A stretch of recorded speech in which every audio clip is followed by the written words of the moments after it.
All right. Thank you, Rob and George. So we mentioned talking about George's travels, Tom's writing, and then we'll see what else happens or who joins. So maybe George begin. Okay, well, I'll start by saying at many conferences that I've attended in the past, usually during the parallel sessions, I spend a fair amount of time in the coffee room or some, chatting with people, networking, because very frequently the sessions themselves are not of great interest.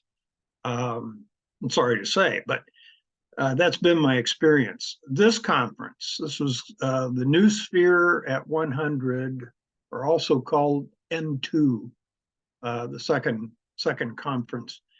Um, was I went to every session that I could.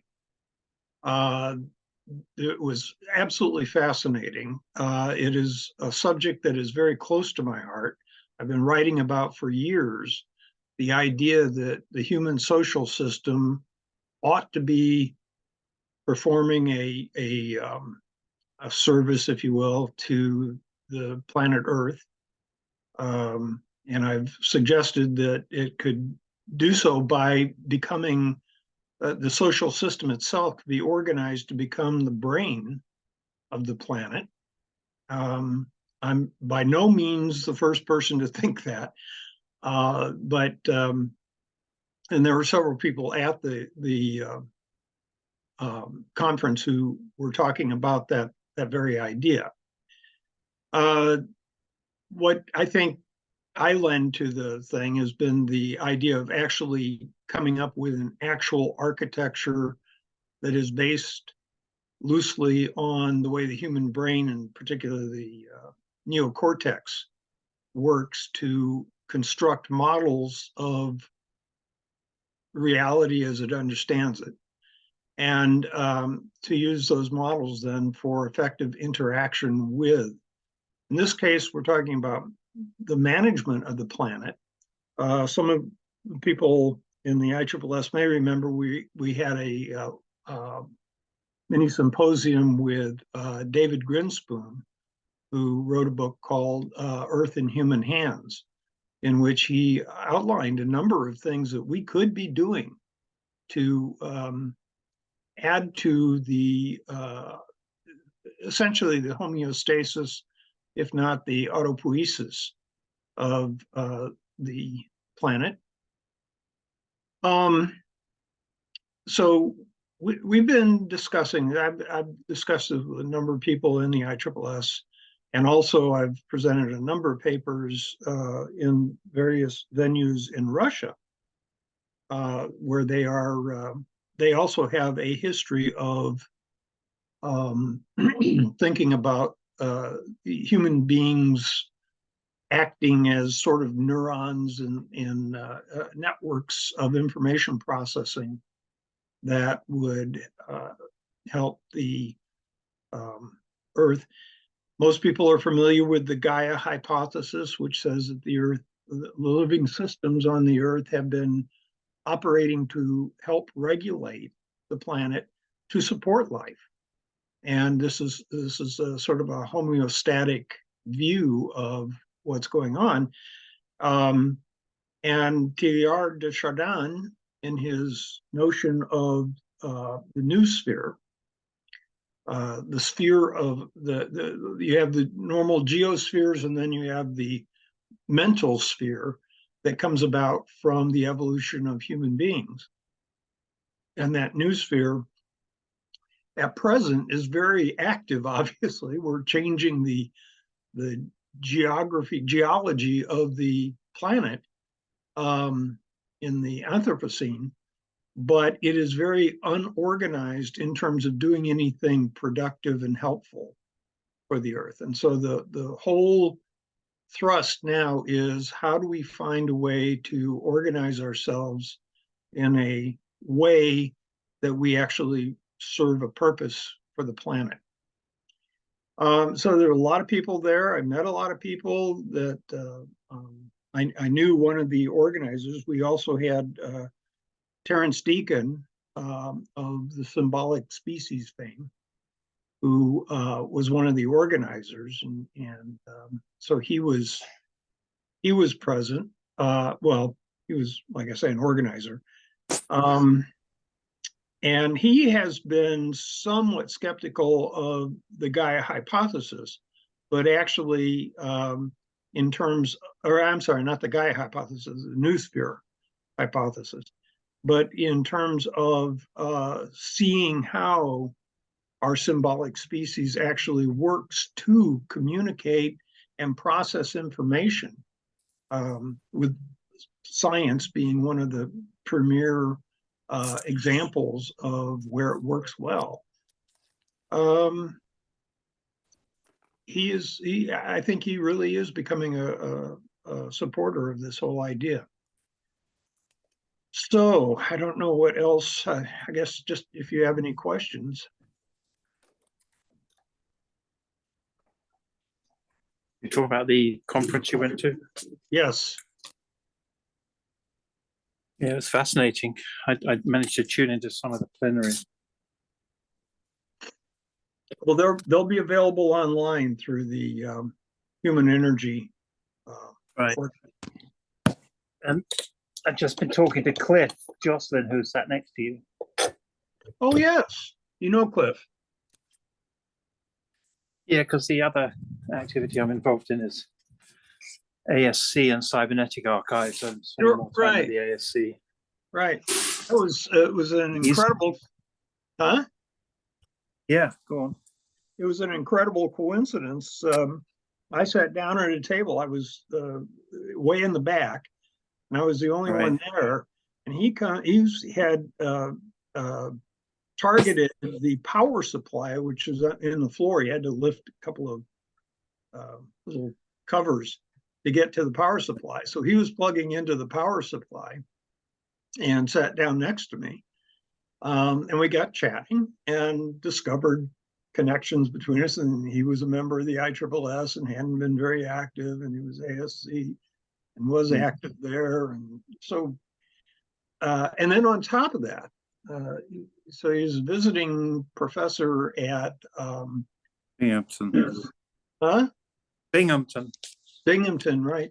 It turns out that Shanghai is enrolled in that program, and Shanghai showed up at the conference the last day and sat in on my presentation, and I introduced Shanghai to Cliff, and now they're going at it. So good. Lots of really, really fantastic connections got made. There's a young woman who is, let's see, got her postcard. Sophia Town, an assistant professor at Fordham, and she got up. There was a presentation made, and in the question session, she got up and said, I hear all this stuff about intelligence and artificial intelligence and so on and so forth. Where's wisdom in all of this? And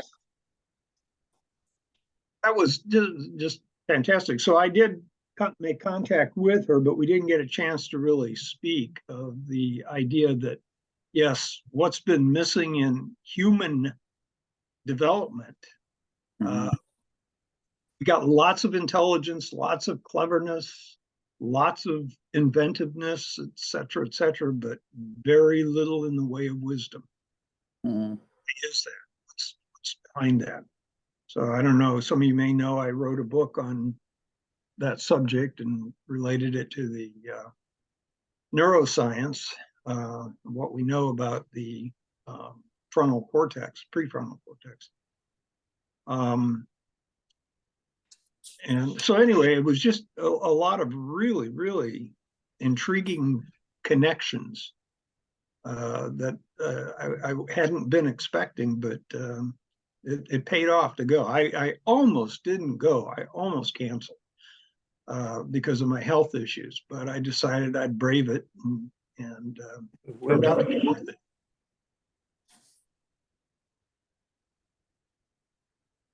Good. Nice. Any other on this topic or anything else to say about this? Yeah, I just have a couple of questions or thoughts, really. I just had a quick browse of the conference website. I think it's 4waves.com. Yeah. And it talks about human collective consciousness. So I know it's early days yet in this. It sounds like it's early days in this movement, and it's not. I haven't turned to this myself, so I don't know much about it. But is it? Where's the feeling going? Is it that, you know, for a network, is it that there's no central coordination for this envisaged human collective consciousness? Because you talked about it being organized and then looking for a purpose and maybe trying to people are thinking about how to organize this, but that's not a distributed network in the sense of a non-centralized coordination. So which way is this movement going? Is it going towards trying to manage and organize this collective consciousness, or is it going towards like a donut model where they let it operate on its own rules within certain constraints? I'm just curious. Yeah, that's a great question. As you said, it's early, so there's lots of discussion about that aspect. How do we proceed? My own feeling is that there's a lot of, I think, I don't know if you call it misunderstanding, but a lack of understanding that both things can be true at once. The way the brain is architected and operates is both a distributed network and a central organizing aspect. And it has to be that way. And there, if you get into any of the writings I've done on governance, then you would probably see that a little better. That's why I favor using the human brain as a model, not a metaphor, but an analogic model for how to go about organizing human society, where there isn't so much a central, it's not like governments that we have now. It's not like, you know, we've got a federal government that passes all these laws that are supposed to be operative on everybody, and we supposedly have a representative democracy. And we can see right now, Rob, I don't know how much you pay attention to what's going on in the US, but it's dysfunction from top to bottom. And so clearly that model is not correct. The communist model of central planning is not correct. There's lots of now accumulated evidence of the experiments that we've tried in various forms of governance have not really worked out all that well. If we look to nature and what has naturally evolved and proven itself to work, which I'm saying is the human brain in this case, if we look to there and say, what is that architecture? I'm going to be talking about this Saturday too a little bit. What is the management schema that have to be distributed within that architectural framework? And what is the nature of the agents and the agency that they have that are distributed among there? So both a distributed system where proper kinds of decisions are made at the proper level, and a hierarchical structure that coordinates the activities of all these distributed aspects. Both of those are true at the same time. Okay, that sounds interesting. Are you talking on this subject in a Saturday symposium? Well, Saturday is actually, I want to open a discussion on the purpose emission of the ISSS, Oh, right. because I've just been bombarded over the years with people saying we're the ones who know about systems. Why aren't we doing something about it? I think there's a historical perspective that we can take on why people are feeling that way, as opposed to the scientists, who said basically, I just want to do the science. And the way the SGSR started out as a science society, and then we've transitioned to a practitioner dominated society, can explain a lot as to why there's this sentiment that we know what we're doing, we should be the ones out there doing it, and so on. And yet that's not the way the ISSS is structured. Right. Oh, that's interesting. Okay, I look forward to seeing that. It segues into a next question then. We're talking about human collective consciousness, like in a Gaia type of way, possibly. And we're talking about using the brain, or you're talking about using the brain as a useful example. But where is the segue into practical action in terms of the sort of like a mind-body type aspect, in terms of cooperation or collaboration with the environment around us in a partnership, embodied cognition and all of that? Where is that connection to the reality that we have to loop back to? Right. Well, that's actually part of the purpose. So there's the management of the body. Tyler Volk wrote a book called Gaia's Body. And then I picked up that theme when I was doing these Russian presentations of Gaia's brain. And you have low-level functions that take place in Gaia's body that are pretty much kind of self-regulating, but they need to be monitored and perhaps adjusted if we want to achieve a homeostatic kind of environment. If the Earth is to become an organism, a superorganism, then we need to be able to manage some of those. So some portion of this brain-like architecture that I'm talking about is devoted. It's like the hindbrain in the human brain. It really is helping to regulate things where they might get a little offset, like taking care of invasive species, for example, managing invasive species. Then there's the tactical issue, which is what's going on outside of the Earth. And the thing that comes to mind immediately is, well, what about the possibility of being hit by another meteorite or asteroid and having calamitous effects? Well, now we've got technology that allows us to detect potential Earth collisions, and we're developing technology that will allow us to actually do something about it.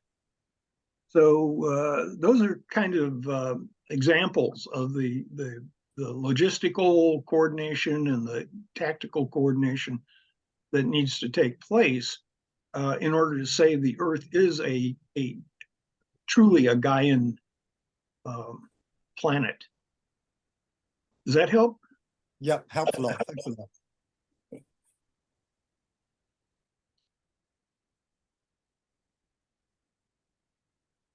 I might suggest, Daniel, since Peter's online, he I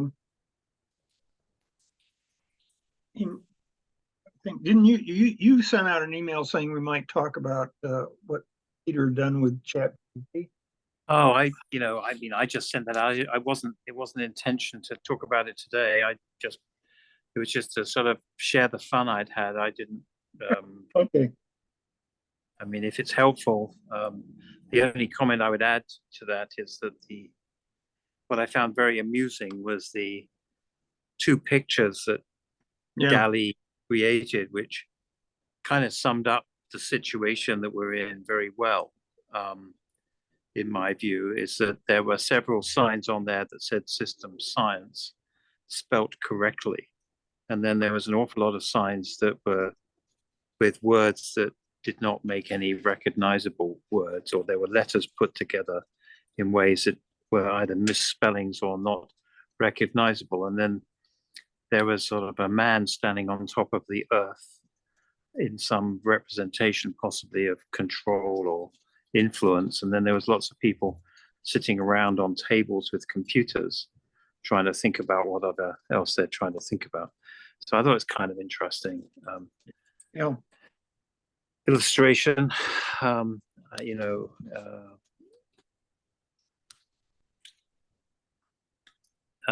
are you going to be on Saturday? I'll try. Yeah, I mean, I have my own limitation. What I on was going to bring up on that is the one thing that I think was missing from the ChatGPT text was the notion of the governance architecture of the ISSS. Oh yeah.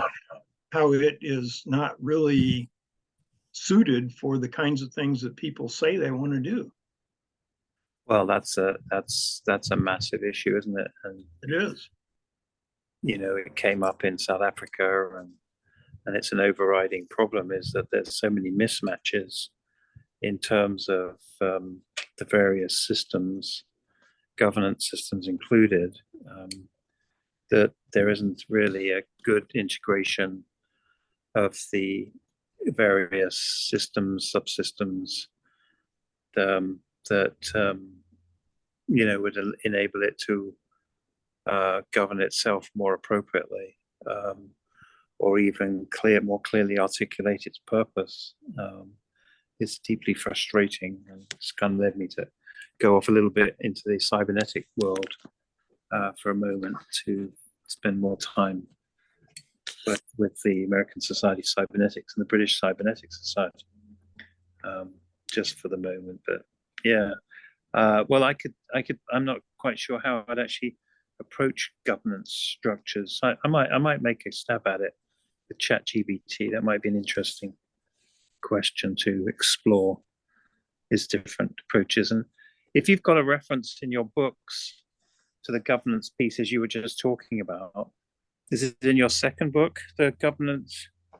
Yeah, I got a number of publications, ISSS, the Russian talks. Right. And then, where are the Russian talks? Where have you? I mean, under the particular piece of guidance or governance, have you got something that would summarize it, or a web page with all of the links on it? Yeah, hold on a second. Can we create one? I mean, like, George Movis on governance, or Daniel, can you do that within this context? Yeah, whatever's provided, I'll make sure that we can. Because if you do that, George, that's really be a good synopsis of George Movis on. Yeah. So part James? 3 of the second book is really all about that. Part 3 of the second book. Yeah, it's chapter 12 is governance specifically, but you have to understand agents, governance, and economics. Hi all. Is there a protocol to speaking in, or is it just a open conversation? I was just waiting for them to finish that little thread, but yes, go for it. Okay, thank you. First of all, I apologize. I just saw the notice on the email, so I'm sorry for missing the first 20 minutes. I'm on the P&P committee, which is supposed to be looking into that restructuring of the bylaws, or rebuilding of the bylaws. And I'm not speaking out of school, but that committee is really an ineffective, do nothing, go slow. Let's think about it. Let's open it up to the membership. Kind of a fact. I don't think anything is going to come of that from that committee at all. I've been promoting and discussing some topics that I think you all ought to know about in regard to what you were just discussing. And that is that the nature of the organization is totally different now from what it was in 1956 when they got started. They were first an organization under the ISSS.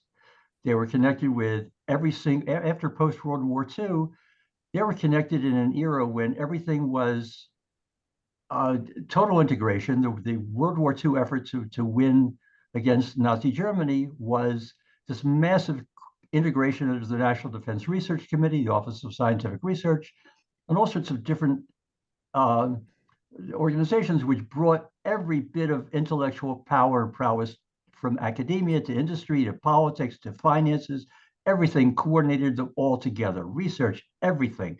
So they were in an era where they were automatically, they weren't even thinking about unifying knowledge, but they were just doing it because it was out of necessity, military, etc. So after the war was won, all this energy and all these connections where everyone was in a powerful position, people in high politics knew people in high finance, knew people in high academics, they were all connected. When Bertalanffy and the group formed this organization, it was under a completely different context. All they had to do was any one of them could pick up a phone and say, I want to start a new university program. Boom, it was done within 6 months. We are no longer that kind of connected or powerful organization again. We don't even have enough members to qualify under the get 6 members out of 4,000 or 12, 12 members out of 4,000 to form a SIG. We can barely get 3 people who agree on a topic anymore to even form a SIG. And it's a whole different thing. So I told them, I said, gut everything they started. We're not living under the same set of circumstances. Let's reorganize under a more realistic set of bylaws and structural organization and governance, and something that's really practical. They assumed that people were going to be talking in the pre-internet age. One conference a year would be sufficient to get together, and they were on a slow research program to get together and to really make this a theoretical and then practical, where they came out of practicality, which pointed to the theoretical underlying everything, and also led by physics being 100 years worth of let's unify all of physics under one theory. So there was and other aspects of the Vienna Circle in the 1920s, which was also a unification of all the sciences, and that was dropped like a hot potato because they had to deal with the reality of World War II. So, and I can't get anybody of the half a dozen people on this new committee to read the bylaws to even acknowledge that that's the case. They go, well, let's go slow, let's go back, let's keep the SIGs. What? And I'm saying, look, all right, as the chair of the math and languaging SIG, I'll start some programs where it's mandatory that the SIGs talk to each other, because they were formed in an era when academics were still isolated and they did not really have any encouragement or interest or impetus to really talk with each other, because they were under individual department heads and they wanted to keep their prestige and local priorities and fight for local funding efforts. So there was no incentive back 60 years ago to even cross talk and really go after the goal, which was they set out to unify and find factors between the different fields and topics. So I agree with everything was said. I read, George, your piece. It was almost I loved reading it because it was for Saturday, because it was almost a carbon copy of all the complaints and things that I told the group too, that we have a book club organization. I loved it when I read that you had written that, because that's exactly what we unfortunately have. We no longer have scientists. We no longer have people who are careful, independent thinkers about analysis. We no longer have critical thinkers. We have attitude people. We have mood people. We have impressional people. Oh, what's the reason? It's a pop psychology organization. No wonder nobody's listening to us. We don't have the math from the Complexity Crowd or Santa Fe Institute or NEXI or any of those. We don't have any of the perimeter research or Institute for Advanced Science interests. So this whole organization needs to be realistically restructured, rebuilt from the ground up without any fear. We don't even have people who understand those kind of relationships and dynamics as systems analysts of our own organization, except for 1 or 2 people. And I'm just, it's appalling.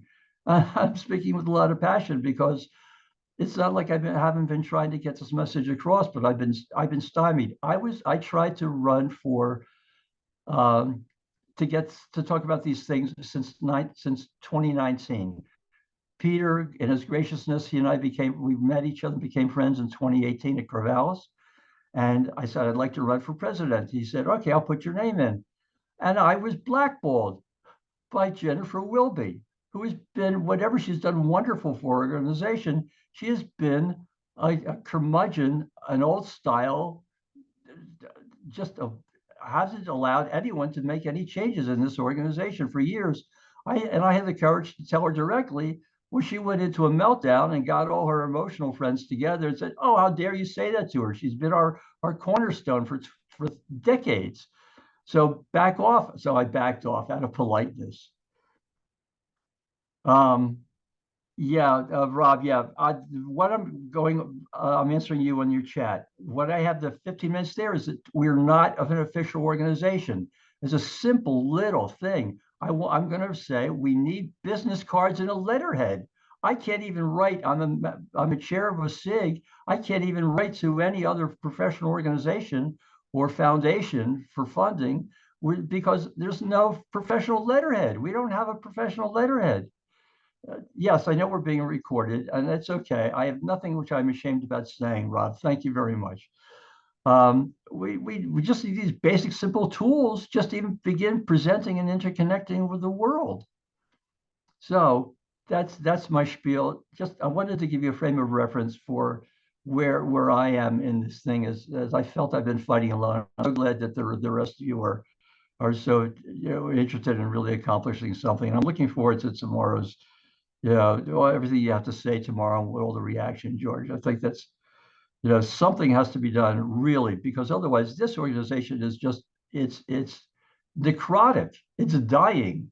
We have too many old people, not enough young people.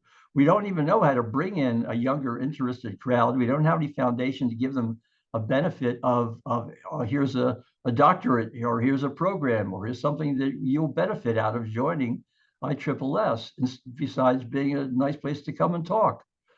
We have nothing to offer anybody professionally for a future that they want to build a future on. There's so much that needs to be done simultaneously. And we need people who are really interested in really doing something instead of every weekend meeting and going, oh, whoever you are, thank you for your wonderful presentation, even if it was a lot of bullshit.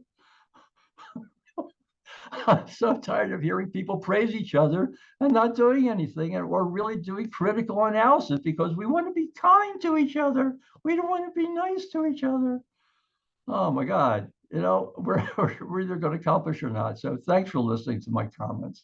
I'm more than happy to participate in whatever I can do to help out with everything you try to accomplish. I'm done.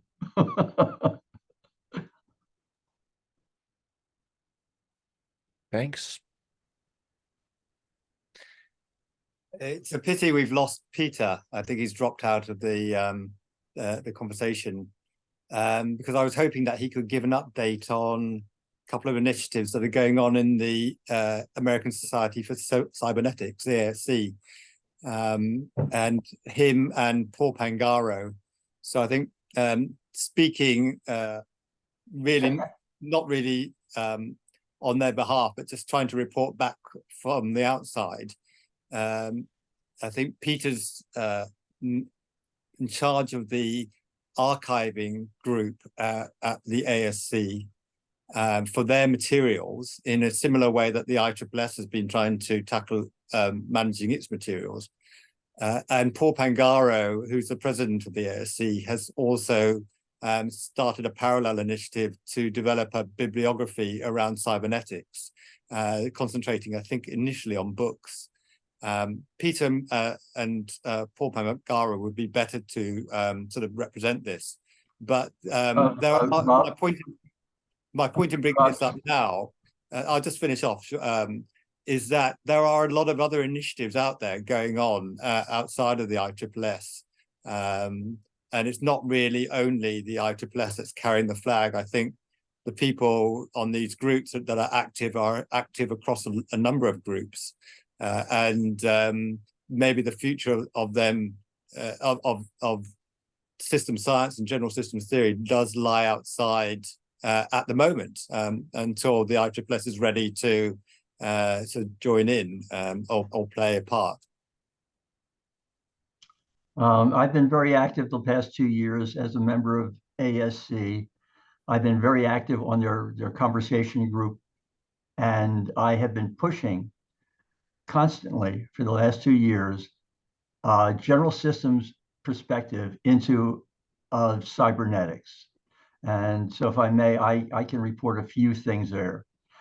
When Peter came in and I saw he was going to was the archivist, I started doing some deeper research myself. I discovered, which is very bizarre, but I discovered that cybernetics and the notion of feedback was discovered and written up first in a Bell Lab by Harold S. Black in 1927 when they were looking for how to improve telephone communications networks, which they were having a problem with because they had too much noise in the lines and not enough information getting across to groups. They were having amplification problems. Well, he had suddenly, in late 1927, he came up with a notion of a feedback, which he called explicitly negative feedback. And it did accomplish two things. It accomplished wiping out noise, and it multiply amplified the signal so it could be spread around through a very limited power circuits that they had in the 1920s to get more information to more farther and to more signals. And I brought that to, and I did all sorts of research on it, and I brought it to the attention of the group. Nobody in current ISSS, including Paul, God bless his soul, had any knowledge about Black's work at all, or that, and he's noted in IEEE papers everywhere as being a founder of cybernetics, or being a forerunner of cybernetics. Rob, go ahead. What? I've followed your interjections into the ASC discussions, and you are to be commended, I think, for, in a trim tab sort of way, changing them slightly. I think, it's not going to be an instantaneous thing, but you've managed to make connections to, some of the people there in the mathematician side with Lou. So you have to be commended on that. But it's, I think you are making a difference, but it's going to take time. Well, I hope so. And then I asked Paul directly, because he had partly brought the subject up. And I said, well, Paul, what do you think about Black and all this other stuff? And it took a couple of days, and he came back and he said, well, Jamie, and I've spoken to him. We've had several Zoom conversations, and we're good acquaintances. And he said, Jamie, I'm not really interested in anything quantitative. And I fell out of my chair when I read that. I mean, we could talk for ages on this, but I think, the focus of this meeting is knowledge engineering. Okay, well, I just to say that don't put your hopes into ASC, because they are, one last thing, and I'll also preface, they are also not, they're also high academics who are interested in their own departments and their own little ways of thinking as well. They are siloed as well as we are siloed in ISSS. And they are not really in an era. There's one other fellow who wants to say cybernetics is the end all be all of the foundation. They think that cybernetics precedes a unification of science and our effort, which is totally upside down. So I don't have terrible hopes for them, but I mean, I'll go on. Okay. Well, just from my side, in terms of the ongoing effort, like I have nothing to say or add about ISSS organizationally, but the two ways that I approach this, one is from a purely archival, which is kind of one of the originary goals of knowledge engineering. That was an earlier discussion, but like obviously just bringing up ideas. So that's the pure archival, and that is in some ways more important to get done, as Rob, has obviously seen long ago, than necessarily hash out some governance structures, though they're related with the storage and all this. And I totally recommend that you look up and get familiar with the Vienna Circle in the 1920s. Okay, we'll look it up and add it. That's the purely archival component. And then on the ontology and actual systematics work. Some of the most promising threads that I see, first, Dave Douglas from the Active Inference Institute, who's our kind of journal organizer. He's meeting with Paul Pangaro. He's in that area physically now, and the CMU librarian. And I don't know what the scope is, but from the Institute side, we have a particular focus that also touches nicely to George's formal ontological work and elsewhere and other kinds. So with, for example, Shingai in the block science, CAD, general dynamic system, systems principles, active inference modeling, that's a more formal end. Will enough people do it at a quantity and quality, etc.? Can't know, but that's one attractor direction. And then a more purely archival, which is essentially the project of Rob, where I hope that with ISSS at the very least, we can be helpful in the feedback process and get our own work indexed and archived and all of that. I think you are a year ahead of the ASC, but also to your list, I would add the discussions that we're having with Chris Merrill and Tom Malzoff about ontologies and categorization and taxonomies, because I think that's a missing component as well, that there has been some discussion on in this knowledge engineering group. Yeah. And not dissimilar to the kind of FedWiki approach, treating this question of ontology, intersection, harmonization, all of this, treating that as the layer that the protocol design has to be done. Like we need the environment where George's actual claims about definitions of systems and so on can be actually semantically associated with variables from a 1927 in a non-English format. Part of that annotation work is, increasingly becoming 90 to 90+% accurate with even the most kind of weekend hackathon type retrieval augmented generations. So that leaves a big space for, I think, the asking and the actually doing and the considering holistically of the human in the loop with synthetic intelligence, including in the organization and the meta governance of the organization itself. Otherwise, there's not even like one person who cares to do that.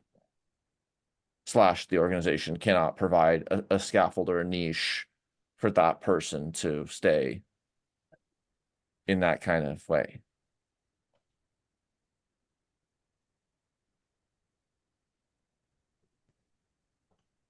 I wanted to ask George a third question about his report on the Noosphere conference, Noosphere 100, because I just had this week been reading about a set of 4 conferences that ran from about 1959 to 1963 on self-organization, and reading the proceedings or transcripts from those conferences.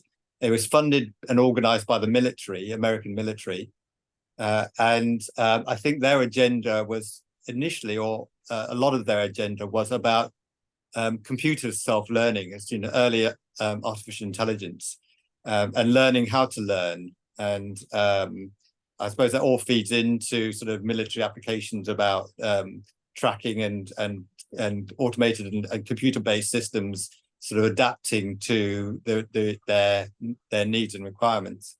But out of that grew other branches of or thought or paradigms about self-organization. And I'm thinking about Eric Jentzsch's self-organizing universe, who presents it as more as a theory of everything, about how the whole universe self-organizes itself into complexity. And I was thinking we'll never know what the motives are from the different players in those 4 conferences that were in the 1960s. But they all came with their own agendas and they all went in different directions. And my question almost to George was, you know, which direction is the Neurosphere 100 set of conferences going to go into? Because the funding and the academic glory might come from one area, but everybody sees it as an opportunity to present their approach and their direction that they think the concept should go in.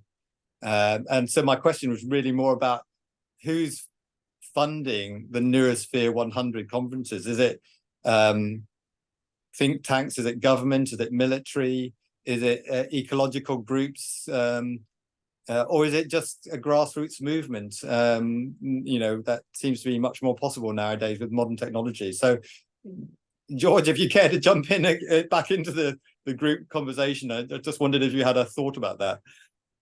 Well, it's probably a little of both. If you look at the bottom of the homepage for the conference, they have all their sponsors. And the Human Energy organization is actually organizing to obtain funding. There are a lot of different ideas that were presented. There was a lot of overlap. I think everybody there pretty much agreed that human consciousness was the main difference going on the planet today. So how that shapes up in terms of direction, I think it's still a little early to kind of, I wouldn't make a prediction. Rob, George, I would suggest that, and something that I've been mindful of for the past several years as I've presented papers to different similar projects and organizations, many of them present as scientific organizations, but they're really, and foundations, but they're really funded by religious organizations behind the scenes, with a religious bent and intention on trying to affect science with their own particular religious bent and point of view. Well, certainly, I think we're all aware at some level of the huge forces and organizations with deep pockets that are trying to set agendas or Overton windows, you know, in our discussion. We should always be mindful or authentic of that. Right. And Daniel was just, I think, flicking through some of the people involved. I saw Francis Hagel in there. So there are some good systems thinkers in there. He has the definitive work on stigmergy as a multi-paper sequence on stigmergy niche modification as like a unifying paradigm for not just flocks of birds, schools of fish, which are kind of these ephemeral, instantaneous, but rather the niche modification collective behavior, and how that actually maps, like, of course, to the digital setting. Even though we might psychologically talk about this as real time, there's another time scale that this is also read and write to a niche. So having systems descriptions that include stigmergy, not just sort of ephemerality, I think is actually kind of a metaphor for the ungroundedness and just like I don't know if I have something else to do. Like maybe it flocks, maybe it doesn't, maybe it's an interesting pattern, maybe it's a good conversation or not. Some of the tools are now helping find new value in that. So that's good. It also scaffolds a wide range of behaviors, not all of which are necessarily relevant in a given setting for an organization in a moment, but might be very appropriate for a book club with friends. And all this with the classics of system science and, for example, sedimented by the principles and George's work and everything like that, but also connects and is useful for those who use now. So again, I don't really have any thoughts on the details of how that plays out because I don't feel like I know enough about those things, but how ISSS can be systemic and all of this. Sounds I'd like like to it. add, Daniel, regarding what you're saying, and something crossed my mind. There's another person who is extremely important circa the year 1900 in academia, 1900 before World War I, George Sarton. He was known for history of science as a history of science specialist and a high professor, Sarton, Okay. and yet Ton, and I see him as also a founding mind, which led to the Vienna Circle and then towards general systems theory. He's underappreciated and undervalued these days. So, just one more name to put into the mix. I'd Cool. like to say as well, I think something that both George and Daniel said about they're not sure how it's going to turn out. I think this move towards recognizing the Anthropocene and man's part in this consciousness and in the world and in the environment. I think this is an opportunity for systems to push forward with their emphasis on systems design, good systems design, and good systems analysis, which I think has always been a bit underplayed in the systems science portfolio. Maybe it's applied science more than systems, rather than science. But we had a heyday when there was, and still is, an Institute of Systems Analysis, and I think systems design and systems project management as well is coming to a fore. But these should all be major fields for the systems sciences and practices, and they need developing further, because I think they're crucial to the future.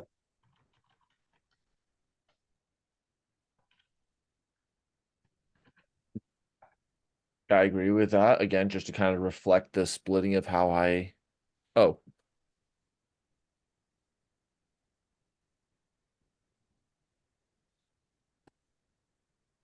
Yes. Thank you. Like there's the pure archival, bringing the relevant resources and more into a referenceable workspace. That's the block science reference ID direction of work, probably functionally paralleled by other approaches, which is exactly why we need the implementation independent systems analysis for information systems. So that is the reference environment. The cats within that system that give defined transformations on those reference. Like, yes, this was carried out at this time. That is neutral and unopinionated. Then within that space, people make assertions about systems ontology. And George has made 2,000 claims or assertions about systems formally. Someone else in a book club makes these 4 instantaneously. To the extent we can parse them, connect the same referent and all of this, we should be able to say, like, yep, they know the exact, they made the 4 claims that are consistent with that. To the extent there's formal claims, which isn't all of discourse, but it is part of textbooks and so on. So I think like, but also just like kind of like, oh, the integrated systems are coming is like not the whole picture. But the fact that those capacities exist, I think the question is who's excited to work in that direction and all of this.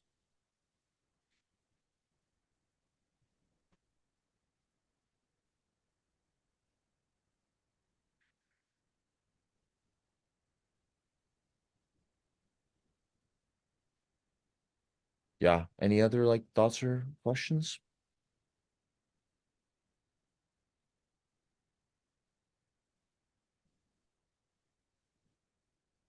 Is there any citation or history for these?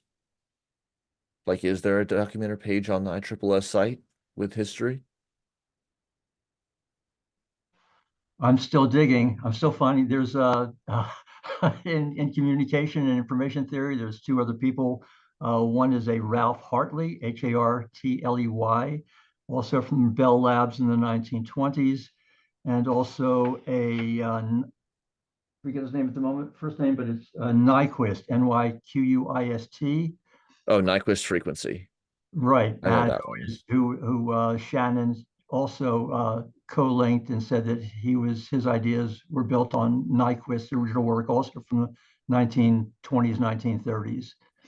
But these other fellows get very short mention anywhere because of Shannon is he's the easy go-to small g god of Yeah. Well, communication theory. that's I think where it connects back to the semantic identification discussions that we've had. Okay. If upon indexing and review of the corpus, semantically two things were associated by this person in this language at this time, um, then you can ask, okay, is it likely that that this was translated to that language within the 6 month window? And they probably just came up with it separately? Or do they have a mutual friend? Or does this paper explicitly cite it? Or like, oh, we know they're reading that journal, but then they just didn't make the citation. So basically having the citation trail where it exists as a trace.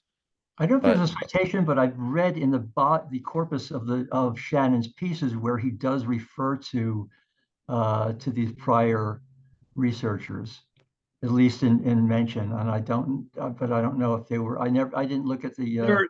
There have been several authors who have actually looked at that history. So it's not as if it hasn't been, but it is history. And so if you want to pick up the story of information theory, Shannon is the one who brought it all together. So that's something we haven't really talked about, but part of the knowledge structure that we should be thinking about anyway is a historical story of how these things came about. Totally agree. Totally agree. That lost foundational work is really critical for people to get a sensibility of how things came to be. yeah, I see that as like the assertion separates it from the publication date. So then you could have the linear chronological based, veered this way, veered that way. Then they overestimate, then there was AI winter and people, but then, or you could just take make a rendering that just laid out the axioms, the steps, the conclusion, lifting it, separating it from that historicity. There's a fascinating piece that James Miller talks about when he was interviewed. He was the interviewee instead of the interviewer in his videos that we have online. And he said that he was a member of the Society of Fellows back in the 1930s and 40s, and that he became close friends with Enrico Fermi, who was strictly a physicist. But it was things of his conversations with Enrico Fermi which helped influence his notion of general systems ideas. So even in casual conversations, there are influences that have gone really formally undocumented. Yeah. Yeah. Totally agree with that. I mean, and again, to the speech to text and publishing pipelines, the ability to have unified reference across spoken and written word. Not that every spoken or written word is recorded or citable or all of that, but within a given reference environment, like what you have and you have the resource. Have and you don't have the resource. Don't have. Can I put in a personal aside as I typically? Yeah. Do you want me to finish the recording or do you want it No, to be no, no, recorded no, still? no, no, no, no. It's totally online. Go I would for it. make it mandatory for every new member and every existing member of ISSS within a year to sit down, spend hours at their leisure, but within 1 year, and listen to all the Miller interviews that he did with as many of the founding people who were Shel Samuelson and et al., Prigogine, so many wonderful Skinner who were alive and talked about their work in regards to general systems at the very beginning to get a really firm understanding of what their vision and their impulses about general systems was all about back then compared to what it's devolved to now.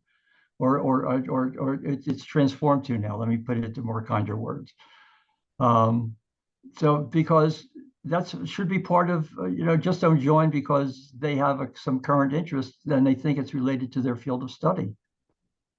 One thing I would suggest is that we shouldn't conflate the sort of the current membership of the ISSS as being truly representative of the systems work that's going on in the world. Agreed. I mean, and I know you do too, Jamie, make an effort to become familiar with works that are going on, especially these mega projects, mega science projects, where Yep. they have to have transdisciplinary capability as well as interdisciplinary expertise.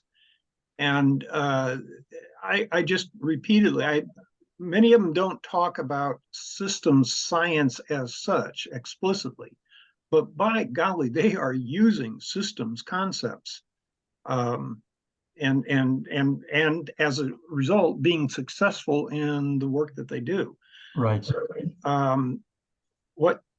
what I am fearful of is that the society has really lost that perspective. I tried to bring in a number of outside scientists who were doing these kinds of things, and give the membership an idea that, hey, system science isn't owned by ISSS. Just this cybernetics isn't owned by ACS or the British cybernetics. These are things that people are using, concepts that people are using now, and I have great hope that somewhere along the line, some new Bertalanffy, for example, will say, "Oh yeah, let's put this all together and come up with a general concept of what systemness is." Can I suggest that we're fighting the world's academic procedures and policies, academia, because they are strictly isolationist in their field. Oh yeah, yeah. No, I agree with that. But what I am saying is that in spite of that, I see people who are transcending those kind of boundaries, Right. and working together. I see biologists who are learning physics, and I see chemists who are learning astronomy, and so on and so forth. So it's and they're doing it by virtue of recognizing the patterns, the isomorphic patterns that exist between these fields, which is what I take heart in. I'm not sure the ISSS is going to really be a fundamental player in this. I wish it were, but we'll just have to see. I think given the dominance of so-called systems thinkers whose systems thinking is not necessarily grounded in solid system science. I don't have an answer for this myself, but I recognize it as, to me, a core issue. How do we instill in people the hunger to learn beyond what they think they needed to have a profession, to learn outside of themselves, beyond what they know in their information base, because they should recognize it as important for their expansion and improvement of their own capabilities and understanding others. I don't know how to encourage people. I'm a terrible teacher. I'm a terrible speaker when it comes to that. I sort of fumble with my words most often when I'm speaking. I'm a better writer than I am a speaker, but I know that that's a major issue of encouragement. We need a Carl Sagan kind of a voice to encourage people, and I think that might be of help. There's probably a ton to say on that. I don't know if this is a generational thing. Like I don't know. There's so many ways to say it, but just the communications environment is not going to be centralized like it was in that setting that allowed some people to just, I believe, have that kind of broad recognition, even to the extent he does. I think that is a more distributed setting, but I think it is one that's going to be more powerful And like, if you like, we have enough with a 5-second sample for someone's voice. So we could, with the appropriate design, just make it read your writing. Or make the expressions in the formal notation system or whatever, even graphical, and then render the descriptions into different languages. And like this essentially industrializes instantaneously some of these tasks. So I hope that organizational design takes that into consideration. Otherwise, it'll be a very pre-industrialized approach, using that as an analogy only. Well, there has to be words or terms that are more, people are more likely to grab onto. My daughter about a month ago turned me on to Instagram, and I'm seeing what that becomes an isolated community too. It pigeonholes people. Most of the AI are built on commercial interests of selling products with very narrow focus, and so that has spilled over to the politics and science to also isolate people one from another, exactly as you're describing, Dan. Um, but there still need to be broad terms where people resonate with somehow that if we're bright enough, and I'm not putting that on me, I absolutely need that help from people who are better communicators than me to find words that are passionate besides being informative to grab people's attention and call groups of swaths of people. So what you've just been said is absolutely a very important thing to be alert to, and that we're also have to deal with. Well, thank you guys for joining. Interesting discussions. Let's just see when we'll meet. We'll meet on December 7th for education, December 14th for knowledge engineering, and that will be, I'm going to delete December 21st, delete December 28th, and yeah, probably will change the time for 24, but I'm open to how people want to proceed with what projects. I'd like to ask that I can't promise that I'll stay actively involved with your group, but please keep me informed and put me onto the list of when you meet so that I can, visit in from time to time. All right. Thank you. Yeah. All right. George, good Bye. luck tomorrow. Yes, indeed. It's Saturday. Oh, Saturday, right. Tomorrow's the democracy conference. I'll be online all day with a democracy group Okay. that, Good luck. Valerie and Christy are putting together. Great. Okay. All right. Thank you, Daniel. Rob, Peace. James. Bye. Bye all. Bye-bye. Bye.